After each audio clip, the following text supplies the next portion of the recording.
What's going on, you guys? So we are essentially under 1 week before the NFL draft for the Las Vegas Raiders, and it's that time. It's that time of year where we're like, God, please just help me make it to that Thursday night, then with that Friday, and then yes, the third round on that Saturday. And I gotta be honest with you, I felt like this year took, I say this every year, but I felt like this year particularly took way longer than it needed to, but here we are. We're under a week away, and we get to see what the Raiders will do, with that pick. And I think that, sitting at 6 is not a bad spot. I think that the Raiders have themselves a lot of choices.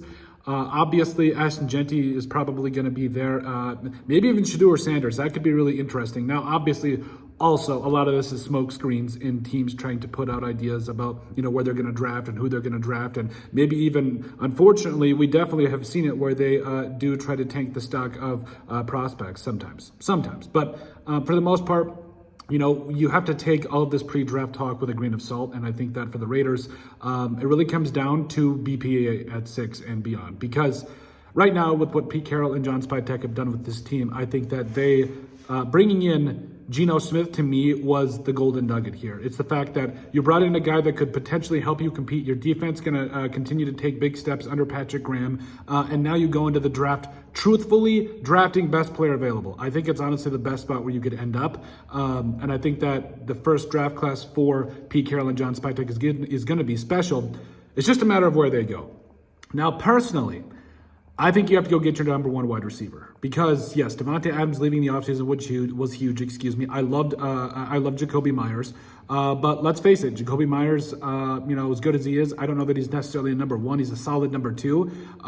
Trey Tucker is someone to write home about. Also, Brock Bowers, he's just an all-pro. He's just a stud tight end, right? But we need that number one.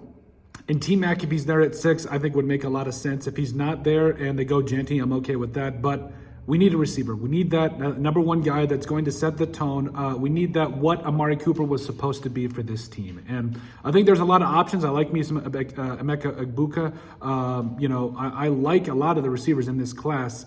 But overall, I think T-Mac is a solid option. We need to find that number one.